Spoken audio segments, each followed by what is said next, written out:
Assalamualaikum warahmatullahi wabarakatuh. Perkenalkan, nama saya Dini Rahayu dengan NPM 24310250556 kelas B.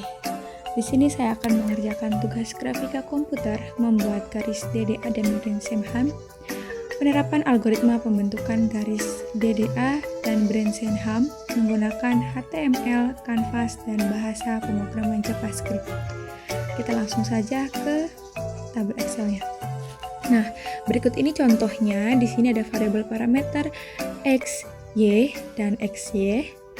Nah, jadi di sini saya beri nilai pada x0 yaitu 6, y0 9, x1 15, dan y1 14. Lalu untuk mencari dx bisa kita lihat rumus di sini. Nah, yaitu x1 diambil x0, berarti 15 diambil 6 berapa? 9. Kemudian untuk dy-nya sama, y1 diambil 0 berarti 14 diambil 9, yaitu hasilnya 5. Langkah selanjutnya untuk mencari step, yaitu kita bisa lihat rumus di sini. Jika dx lebih dari dy berarti sama dengan dx, tapi jika dy lebih besar dari dx sama dengan dy. Nah, di sini kita lihat yang lebih besar adalah dx, berarti 9. Oke, lanjut untuk mencari x increment, yaitu kita bisa pakai rumus dx dibagi step. 9 dibagi 9 hasilnya adalah 1. Kemudian untuk mencari y increment sama seperti tadi, namun pakai dy. dy dibagi step 5 dibagi 9 hasilnya adalah 0,55. Nah, jadi kita sudah menentukan ya nilainya. Selanjutnya kita menentukan nilai tabel y-nya. Nah, tabel X di sini sudah saya isi dari awal 6 hingga akhirnya itu 15. Untuk mencarinya sendiri yaitu dengan rumus X plus increment atau 6 ditambah 1 itu pasti 7 ya. Dan seterusnya sampai ke bawah.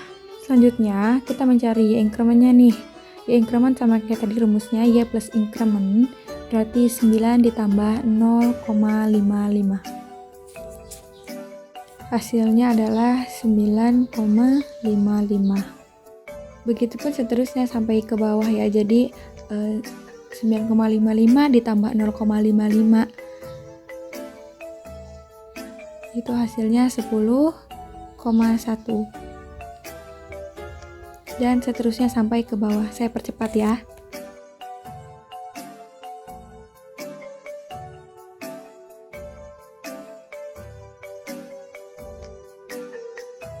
Oke, kita rapihkan dulu supaya enak dilihat.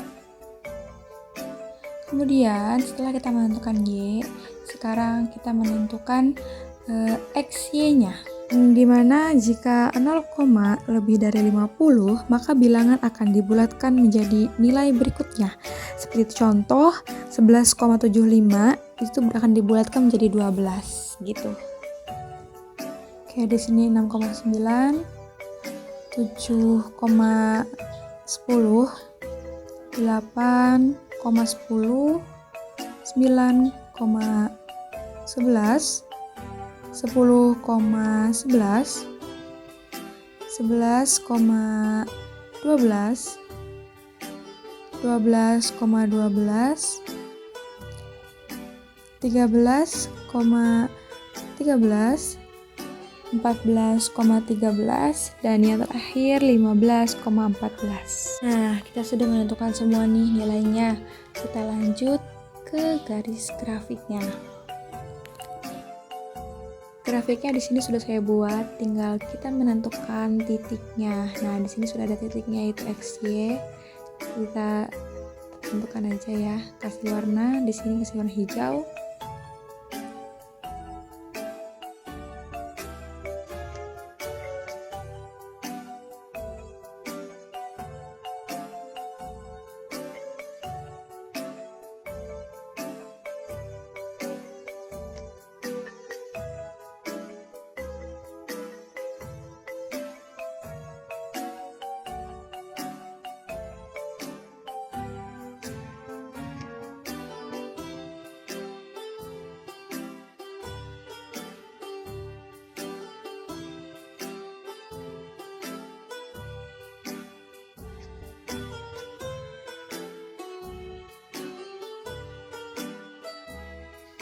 sudah, lalu kita tarik untuk garisnya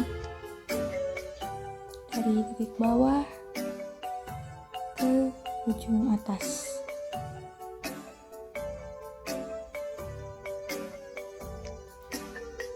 Nah, ini dia adalah bentuk grafiknya. Setelah membuat grafik ini, kita lanjut ke codingan yang telah saya buat. Oke, pertama di sini saya pakai struktur dasar HTML5. Terus di dalamnya juga ada head. Saya juga menambahkan meta tag untuk encoding karakter dan vivort supaya nanti tampilannya tuh lebih responsif di berbagai perangkat ya. Kemudian saya memberikan titel atau judul dengan tugas algoritma garis TDA Dini Rahayu. Kemudian style body, di sini saya mengatur background halaman jadi dark steel blue supaya tidak terlalu polos nantinya. Terus di sini juga saya memakai flex box untuk memposisikan kanvas nantinya supaya selalu di tengah layar ya. Nah, di sini ada justify content itu untuk agar halaman itu berada di tengah secara horizontal, dan align at items itu untuk secara vertikalnya. Kemudian di sini height 100. Saya memberikan tingginya itu 100. Kemudian cell head body. Nah, di sini saya memakai elemen kanvas dengan ukuran 500 x 500 pixel.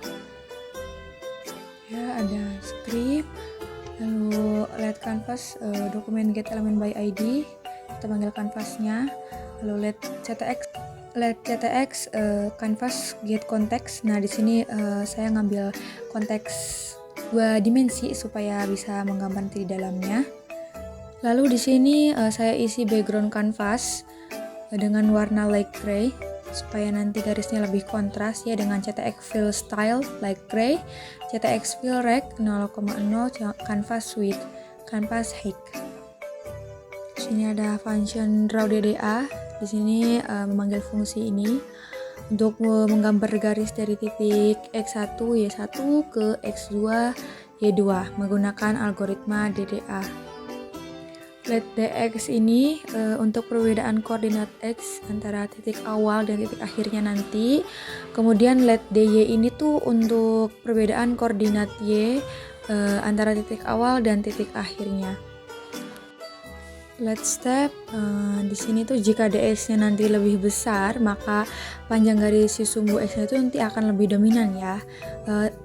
Juga sebaliknya, jika dy-nya lebih besar, maka panjang garis sumbu y-nya nanti tuh lebih dominan. Nah, di sini ada let x increment itu untuk menghitung seberapa banyak x harus bertambah di setiap iterasinya. Kemudian y increment itu sama untuk menghitung increment setiap langkahnya, kayak seberapa banyak y itu harus bertambah setiap iterasinya. Kemudian di sini ada menggambar titik pada garis ya. Saya memakai for loop berjalan sebanyak step kali.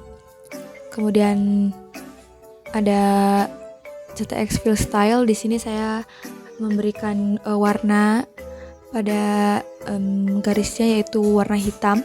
Kemudian CTX fill rect metron X metron Y. Ini tuh untuk memastikan titik berada pada koordinat pixel terdekat. Kemudian ininya berukuran 2x2 pixel. Nah, di sini ada x plus sama dengan x increment, y plus sama dengan y increment. Nah, di sini tuh kayak perubahan di setiap langkahnya. Jadi dengan menambahkan x increment dan y increment ini, titik xy itu bakal bergerak sedikit demi sedikit menuju titik tujuan x2 y2. Dan yang terakhir di sini saya panggil fungsi draw DDA untuk menggambar garis ya, dari titik 450 ke 50,450. Nah, untuk hasilnya bisa kita lihat, karena laptop saya tidak bisa CTRL-B, tidak bisa membukanya, jadi kita buka dari folder yang sudah tersimpan di index.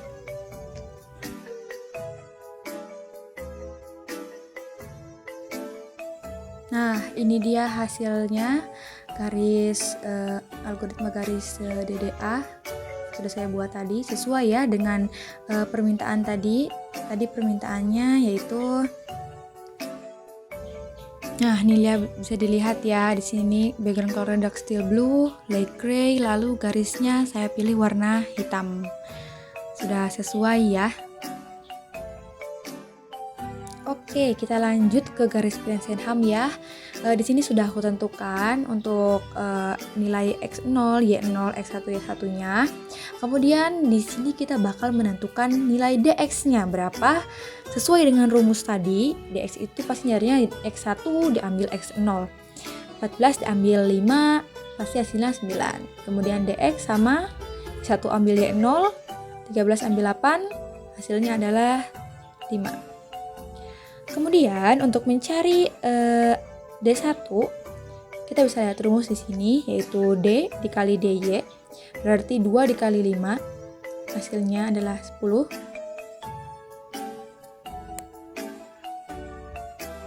Kemudian untuk D2, bisa kita lihat di sini 2 dikali DX diambil DY, berarti 2 dikali 9 diambil 5, hasilnya adalah 8.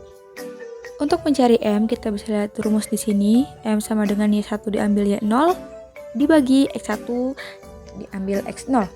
Nah, berarti di sini 5 dibagi 9 ya.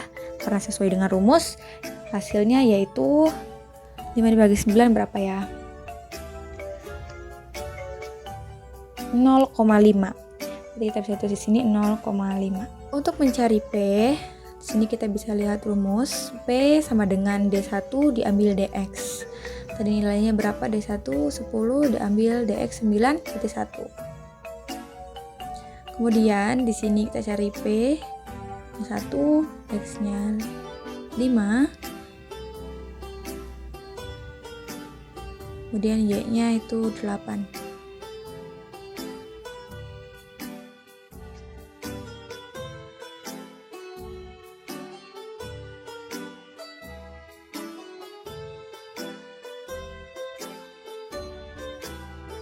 Nah, karena X ini selalu increment, berarti ditambah 1 sampai bawah. 6, 7, 8, 9, 10, 11, 12, 13, dan 14. Kita lanjutkan untuk yang P, kita bisa lihat rumus di bawah ini. Jika P lebih besar dari 0, maka kita pakai rumus yang ini. Dan sebaliknya, jika P lebih kecil dari 0, maka kita pakai rumus yang di bawah itu. Nah, di sini kita memakai rumus yang atas yaitu P dikurang D2, berarti 1 dikurang 8. Hasilnya adalah min 7. Dan untuk Y-nya, kita pakai Y plus 1. Karena ngikutin rumus ya, jadi 9. Kemudian di sini karena min 7 itu tidak lebih dari 0, maka kita pakai rumus yang P ditambah D1. Berarti min 7 ditambah 10. Hasilnya 3. Kemudian untuk Y-nya tetap ya. Y sama dengan Y. Berarti Y-nya 9.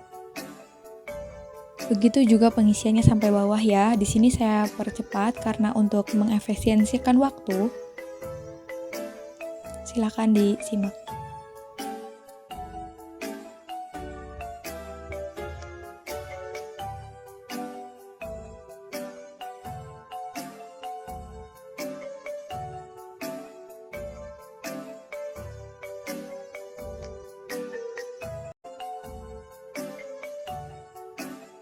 Nah, di sini sudah kita tentukan semua nilainya. Sudah ketemu semua. Lalu di sini saya sudah membuat garis grafiknya. Nah, ini saya sudah menentukan grafiknya seperti ini. Kita lanjut ke kode programnya. Karena ada permasalahan di laptop saya, jadi saya memakai indeks yang tadi. Saya copy kode yang sudah saya buat ya di sini. Doctype HTML seperti biasa ya. Kemudian di sini saya memberikan titel atau nama dengan algoritma Blensenham Dini Rahayu. Kemudian style canvas di sini CSS memberikan batas hitam border 1 px solid black. Di sini saya mengasih warna black ya untuk garisnya, dan untuk latar belakangnya nanti saya memberikan warna light blue. Style, head, body, di sini ukuran kanvasnya itu adalah 500 x 500 pixel ya. Kemudian script function draw line ini untuk digunakan untuk menggambar 1 pixel 1 x 1 di koordinat XY. Kemudian mengambil konteks dari gambar kanvas dengan get konteks 2 dimensi. Let dx sama dengan mat abs x2 min x1, dy sama dengan mat abs y2 min y1. Itu untuk menghitung selisih absolut antara titik awal x1 y1 dan titik akhir x2 dan y2. Dan ada let sx di sini itu untuk menentukan arah pergerakan garis nantinya. Kemudian ada let r itu variabel error r digunakan di sini tuh untuk menentukan kapan si sumbu ini tuh harus bergerak di sumbu x atau y.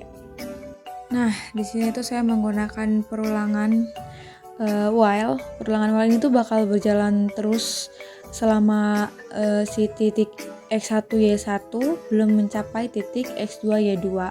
Nah, kondisi kayak yang ada di kode program itu memastikan bahwa titik akhir juga itu tergambar nantinya. Fill style sama dengan black di sini untuk menentukan warna hitam nantinya. Kemudian ada CTX fill rect x1 y1 11 itu untuk menggambar 1 pixel berukuran 1 x 1 pada koordinat x1 y1. Let E sama dengan 2 dikali R itu E2 digunakan untuk nantinya menentukan apakah si garis ini tuh harus bergerak ke sumbu X atau sumbu Y. Nah, di sini tuh untuk memutuskan pergerakan di sumbu X dan Y. Nantinya jika E2 itu lebih besar dari min DY, artinya pergeseran tuh nanti lebih akan dekat ke arah X. Dan jika E2 itu lebih kecil dari DX, artinya nantinya pergeseran akan lebih dekat ke arah Y. Oke, masuk ke kode program terakhir, yaitu memanggil fungsi drawLine untuk menggambar garisnya. Di sini pakai titik 50,50 ke 450.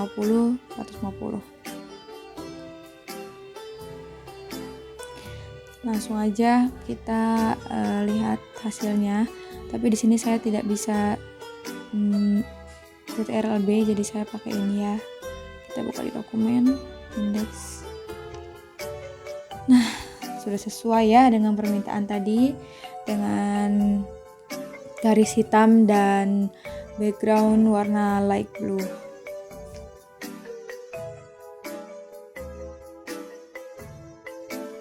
Oke, di sini saya akan menyampaikan kesimpulan dari hasil praktikum, yaitu algoritma DDA itu lebih sederhana tetapi kurang efisien karena menggunakan operasi floating point yang dapat menyebabkan kesalahan pembulatan. Tetapi pada Brainstorm lebih cepat dan akurat karena hanya menggunakan operasi integer, sehingga lebih optimal dalam performa dan memori. Oleh karena itu, Brainstorm lebih disarankan ya untuk efisiensi yang tinggi, sementara DDA itu lebih cocok untuk implementasi yang sederhana. Mungkin cukup sekian, terima kasih, sampai jumpa di lain waktu.